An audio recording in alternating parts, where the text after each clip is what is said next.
Hi guys, how are you doing? Orúkọ mi ni Reformer Adéwọlé tí mo jẹ́ olùdarí iléeṣẹ́ Reformer Tech Solution and Accessory Limited.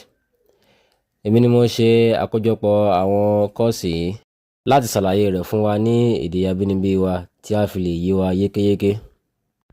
A rí wípé ó nira díẹ̀ fún àwa ọmọ Nàìjíríà, pàápàá jùlọ àwa tí a wá láti ìlú òkè, láti understand èdè tí wọ́n fi ń kọ́ wa ní àwọn kọ́ọ̀sì yìí.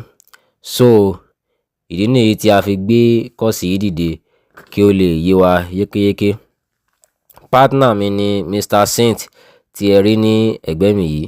Wọ́n kún wa lọ́wọ́ púpọ̀ gan láti rí wípé a gbé kọ́ọ̀sì yìí kalẹ̀ pẹ̀lú àwọn example tí ó wà ní àyíká wa kí ó fi lè yé wa dáadáa. Ẹni tí ó sì kẹta ni Mr. Numon, tí àwọn náà sì jẹ́ àgbà nínú tech industry. Àwọn náà sì máa kún wa lọ́wọ́ láti kọ́ kọ́ọ̀sì yìí. Kí a tó tẹ̀síwájú, ẹ jẹ́ ká gbọ́ ìmọ̀ràn tí ọ̀kan nínú àwọn mentor wa tí í ṣe Mr. Patel, ohun tí wọ́n sọ fún ẹni tí ó bá fẹ́ kọ́ kọ́ọ̀sì yìí ní àkọ́yege. Before you learn to code or before you continue whatever progress you've already made, I want you to hear this, because nobody told me any of this when I was a beginner in coding, and honestly, it would have saved me months and maybe years. So this is me talking to you, human to human, and not as some random guy on YouTube, but as someone who's been exactly where you are right now many years ago. Number one, you're not behind.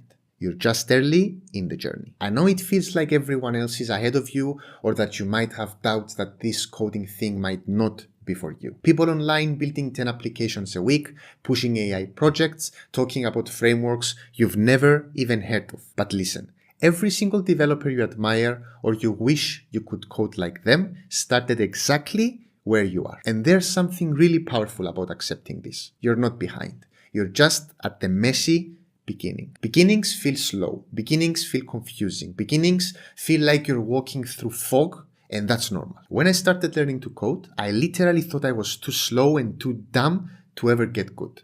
Everyone around me seemed smarter and that they were learning way faster than me. But it wasn't true. I just didn't give myself a chance to be a beginner. So give yourself that chance and trust the process. Number two, confusion is not a sign you're failing. It's a sign you're learning. You're going to feel confused a lot. And the moment confusion shows up, beginners go, I'm not cut for this. No. Confusion is the exact moment your brain is rewiring. It's supposed to feel uncomfortable. It really is. If coding feels hard, it's not because you're bad. It's because your brain is stretching into a new shape, the dev shape. And by the way, you don't need to understand everything perfectly to move on. Nobody does. You learn by doing, not by understanding everything up front. That's growth. And you won't feel confident at the start. Nobody ever does. Confidence comes later. The important thing here is to believe in yourself and stay excited. And I will tell you how to stay excited in a second. Number three, don't chase perfect projects. Chase small wins. Here's the truth I wish I knew earlier. Tiny wins transform beginners, and big dreams break them. Stop trying to build Netflix as your first project, and stop trying to create your dream application on week 2. Build small and ugly tiny things like a random joke generator, a 3-item to-do list, a quote of the day widget, a color switcher, a small weather card. These small wins do something magical. They make your brain say, oh, I can do this. Small wins are exactly how you stay excited, because every time you finish something, even if it's tiny, your brain rewards you. The momentum from that is everything you need to keep going. And just so you know, even experienced developers don't always feel ready. Believe me, they just start anyway. When I started, I tried building something huge, way bigger than I could handle. 3 times. No, not 3 times. More than 3 times. But anyway, I failed. All of them. And every time I thought I was the problem.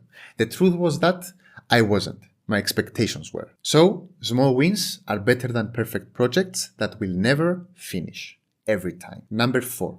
Consistency beats talent. Every single day. Coding doesn't reward the smartest people. It rewards the most consistent people. You don't need 5 hours a day, and you definitely don't need to study like a university student. You just need 20 to 40 minutes every day or every other day. That's it. Little effort, repeated often, builds unstoppable confidence. I've seen people with zero background learn faster than computer science students simply because they were consistent. Consistency will do more for you than talent or university ever will. Number 5, you can do this. Seriously, you're not the exception. Let me be very honest with you. You're not too old. You're not too slow. You're not too late. You're not bad at tech. You're not lacking some magical developer brain. You just haven't had someone tell you that you can actually do this. Ẹ jẹ́ kí n ṣàlàyé kókó àwọn ohun tí wọ́n sọ fún wa.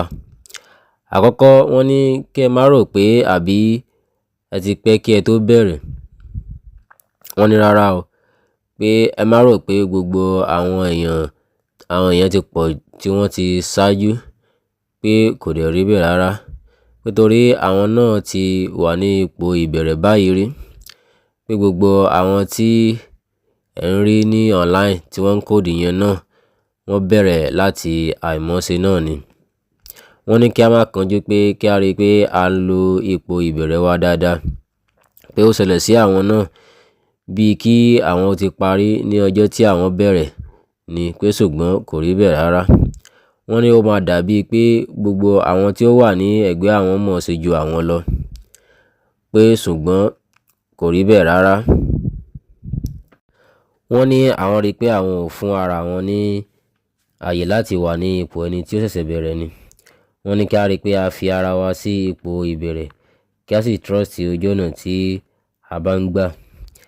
Ẹlẹ́ẹ̀kejì, wọ́n ní kí ó máa dàrú mọ́yàn lójú kò kí ń ṣe pé èèyàn ń fail, pé àmì pé èèyàn ń kọ́ ẹ̀kọ́ náà nìyẹn.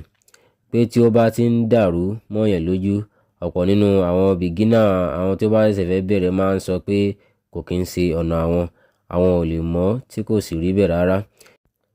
Pé tí ó bá ń le lójú wa kò kí ń ṣe pé a ò lè mọ̀, bí kò sí pé brain wa fẹ́ máa ṣiṣẹ́ tí kò sí tẹ́lẹ̀ ni. So a máa fẹ́ adapt mọ́ ohun tí ó rí yan láti di developer brain. Wọ́n ní kò dẹ̀ kí ń ṣe pé ẹ nílò láti understand gbogbo ohun tí ó wà níbẹ̀ lẹ́ẹ̀kan náà, pé ẹ máa understand rẹ̀ bí ẹ bá ti ń ṣe fúnra yín ni. Wọ́n ní èèyàn kìdẹ̀ kí ń dára yẹn lójú níbẹ̀rẹ̀, kò sí ẹni tí ó dára rẹ̀ lójú. Ìdánilójú máa ń wá lẹ́yìn tí ẹ bá ti ń ṣe fúnra yín ni. Ohun tí ó ṣe kókó ni kí èèyàn nígbàgbọ́ nínú ara èèyàn, kí inú èèyàn sì dùn sí ohun tí èèyàn bá ń ṣe. Ẹlẹ́ẹ̀kẹta, wọ́n ní kí èèyàn má ti máa lé project ńlá, pé kí èèyàn kọ́kọ́ máa ṣe àwọn nǹkan kéékèèké tí a lè máa tètè parí, so that inú èèyàn lè máa dùn fún àwọn àṣeyọrí tí èèyàn bá ṣe. Pé tí èèyàn bá ń ṣe project ńlá, a máa kó ìrẹ̀wẹ̀sì bá yẹn. Wọ́n ní kò sẹ́ni tó bá sọ pé òun ti ready láti ṣe any project, pé ṣùgbọ́n gbogbo àwọn àgbà developer yẹn náà wọ́n kàn máa bẹ̀rẹ̀ náà ni. Kò sẹ́ni tó bá sọ pé mo ti ready láti ṣe gbogbo any developer job tó ń bá ti gbé fún mi. Ẹlẹ́ẹ̀kẹrin rẹ̀, wọ́n ní kí a máa rí pé à ń try gbogbo ohun tí a bá ń kọ́ ní everyday, pé consistency, kí èèyàn máa ṣe nǹkan ní gbogbo ìgbà, ó máa ń jẹ́ kí èèyàn mọ nǹkan ṣe dáadáa ni. Kò kí ń ṣe túláàsì kí èèyàn máa ṣe fún ìgbà.